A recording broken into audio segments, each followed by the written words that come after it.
विद्वान कभी दीक्षा नहीं लेता, पंडितों ने कभी दीक्षा नहीं ली, सन्यास नहीं लिया। ध्यान रखना, ये दूसरों को सन्यास दिलाते हैं, खुद का नंबर आता है तो खुद पीछे हो जाया करते हैं। एक पंडित जी मुझे मिले, अब वो इस दुनिया में नहीं है। उनकी जब पहली बार मुझसे मुलाकात हुई, उन्होंने कहा कि जब मैं ब्रह्मचारी था, उन्होंने कहा कि भैया जी मैंने 150 पंच कल्याणक करा दिए। कितने? 150 प्रतिष्ठाएं करा दी। मैंने कहा 150? बोले हाँ। तो मैंने कहा 150 दीक्षा कल्याणक भी करा दिए? बोले करा दिए। तो मैंने कहा 150 बार भगवान के कपड़े भी उतरवाए होंगे? बोले उतरवा दिए।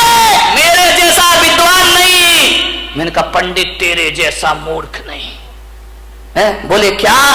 मैंने कहा 150 बार भगवान के कपड़े उतरवाए, तुझे अपने उतारने की एक बार भी सुध नहीं आई?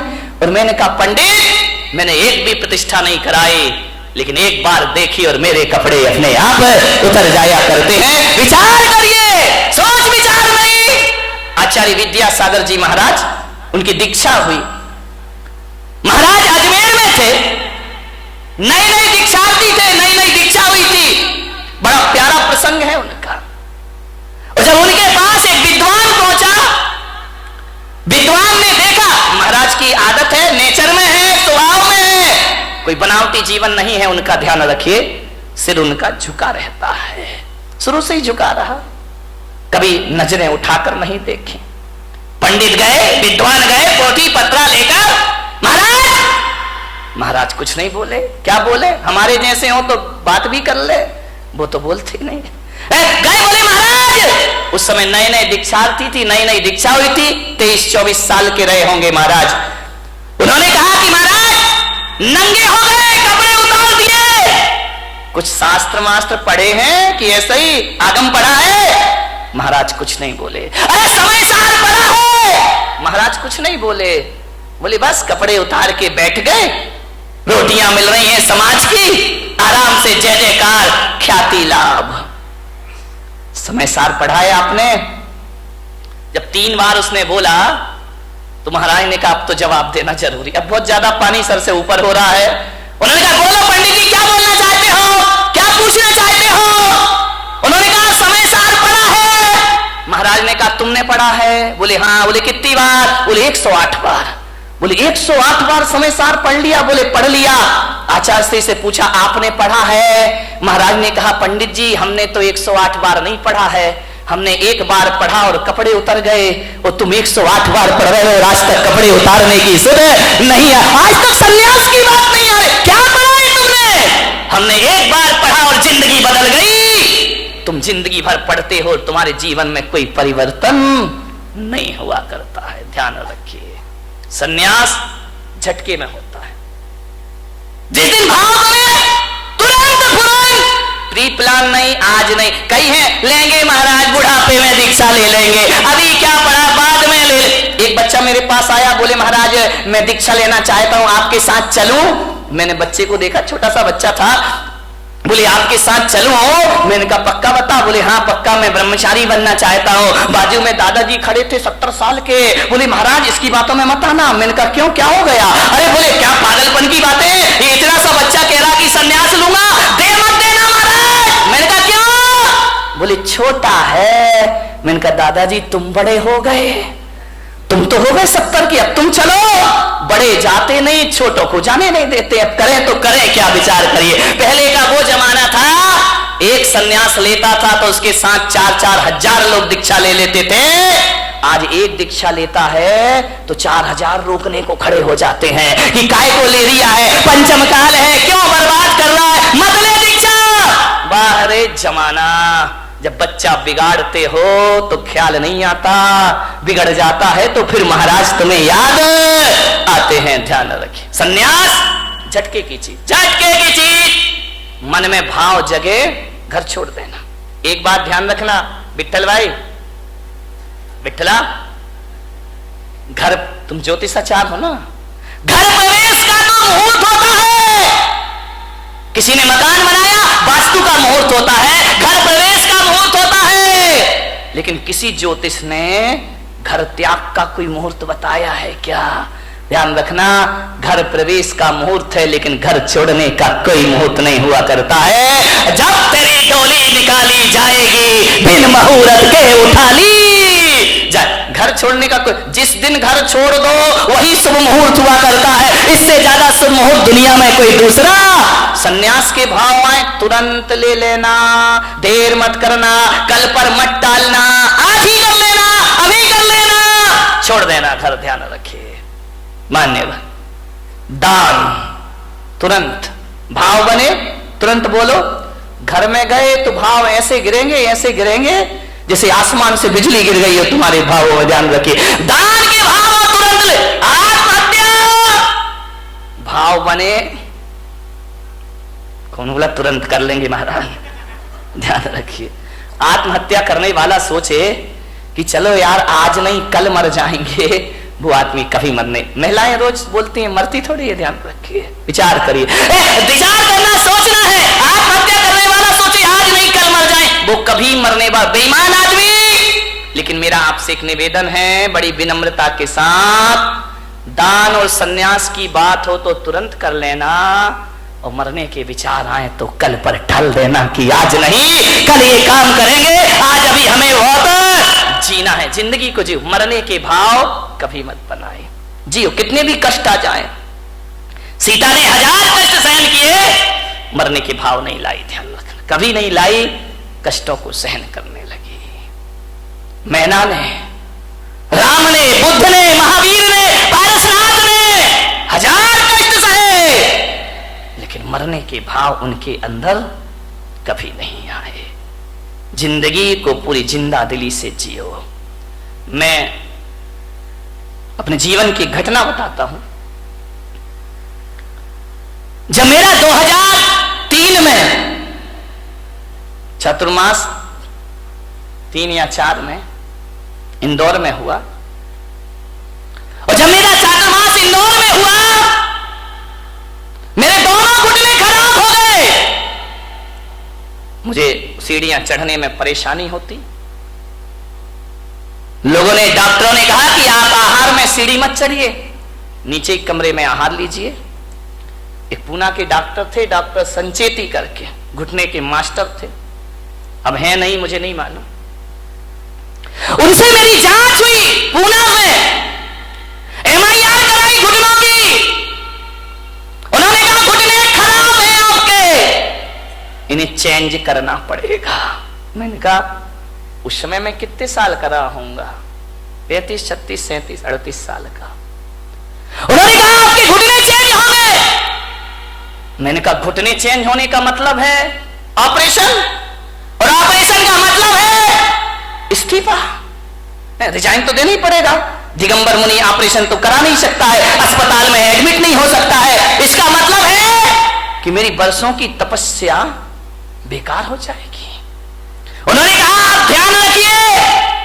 मैंने कहा नहीं कराऊंगा ऑपरेशन तो बोले घुटने हैं, घिसते जाएंगे, घिसते जाएंगे, घिसते जाएंगे। जो घुटने 20 साल चलना है वो 10 साल में खत्म हो जाएंगे, आप चल नहीं पाएंगे। आप आसन लगा के ना बैठे। मान्यवर, जो आप मेरे कमरे में यहां पे देखते ना, मैं इस पर बैठा हूं, ये मेरा शौक नहीं है पैर में, इसलिए मुझे इस पर बैठना पड़ता है। बाकी सिंहासनों से हमारा कोई मोह नहीं हुआ करता है, ये समाज की व्यवस्था है।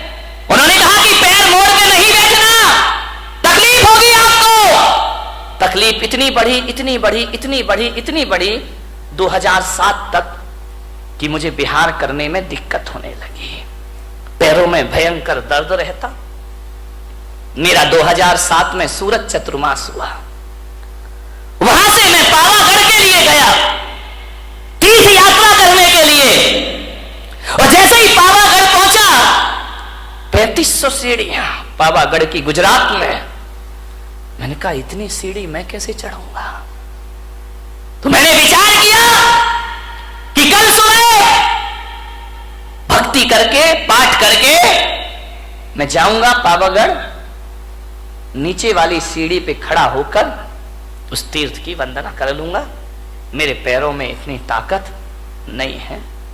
मैं गया, जैसे ही गया पहली सीढ़ी चढ़ा, मेरे भीतर से मन ने कहा जब लौटना नीचे से है तो 2 सीढ़ी और चढ़ लो, 3 और चढ़ लो, 10 चढ़ लो, जितनी चढ़ सको उतनी चढ़ो। वंदना का पुण्य अपने आप को प्राप्त होगा। मैं धीरे धीरे 10 सीढ़ी, 20 सीढ़ी, 25 सीढ़ी चढ़ा, यहां तक तो मैं चढ़ ही सकता था। मैं चढ़ा, मैंने कहा जहां तक बनेगा मैं चलूंगा। मैं गया, मैंने क्या देखा, एक छोटी सी बच्ची हाथ में चावल लिए, 5-6 साल की बालिका होगी, वो मेरे आगे आगे चल रही। मैं खड़ा हो गया। बच्ची ने कहा आओ महाराज। रुक क्यों गए? मैंने कहा बेटा मैं नहीं चढ़ पाऊंगा ये पहाड़। अरे बोले आओ महाराज, कोई दिक्कत नहीं है, मैं चल रही हूं ना। छोटी सी बच्ची तुतलाते हुए बोली मेरे पीछे पीछे आओ। मैंने कहा वाह रे, सारी दुनिया मेरे पीछे चलती है, ये बच्ची कह रही मेरे पीछे पीछे आओ। मैंने कहा चल बेटा मैं चलता हूं। चलते गए, बोले आओ महाराज आओ। बच्ची हाँ खेलते खेलते सीढ़ियां चढ़ती गई, मेरे पीछे, मैं उसके पीछे पीछे चला गया। जैसे ही गया मेरे मन ने कहा कि बच्ची क्यों नहीं घबरा रही है 3500 सीढ़ियों से, मैं क्यों घबरा रहा हूं 3500 सीढ़ियों से। मैंने सोचा, चिंतन करते रहा चढ़ते चढ़ते। मैंने कहा मैं क्यों भयभीत हूं और ये क्यों भयभीत नहीं है। मैंने कहा शायद मैं इसलिए डर रहा हूं कि मुझे मालूम है 3500 सीढ़ियां चढ़ना है, और इस बच्ची को नहीं मालूम है कितनी सीढ़ियां चढ़ना है।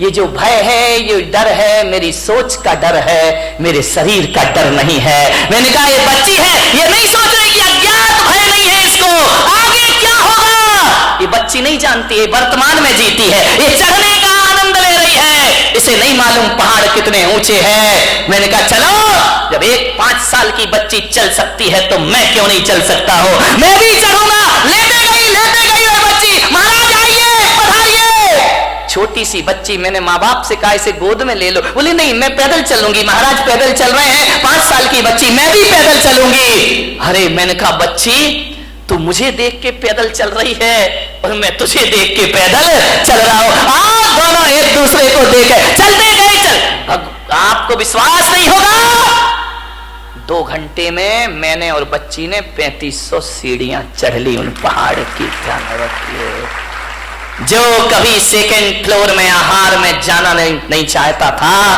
3500 सीढ़ियां चढ़े। किससे चढ़ी मेरे भाई? ना कोई मंत्र, ना कोई ताकत, ना कोई शक्ति, हौसले बुलंद रखिए।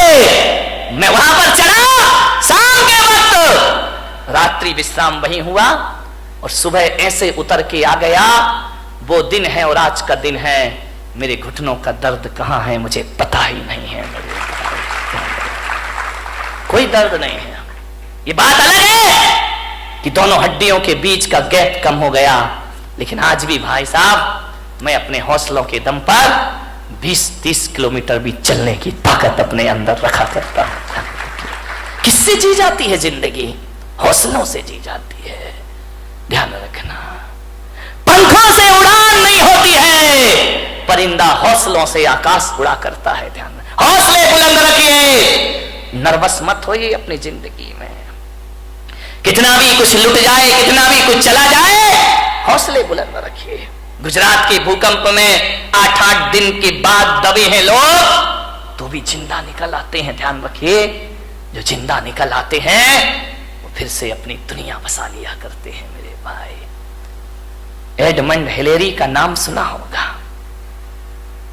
1952 में वो एवरेस्ट की चोटी पर चढ़ने को तैयार हुआ, चढ़ा, असफल हुआ, गिरा, सफलता प्राप्त नहीं हुई, निराश नहीं हुआ, फिर चढ़ूंगा, फिर करूंगा, फिर लड़ूंगा जिंदगी से। देखता हूं जिंदगी कितना मुझे परास्त करती है।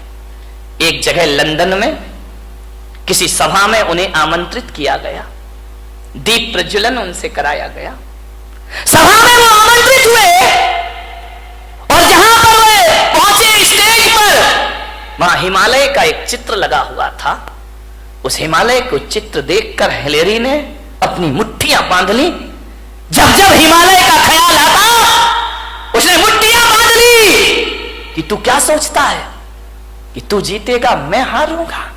नहीं, अब देखना, एक बात याद रख हिमालय पर्वत, एक बात याद रखना,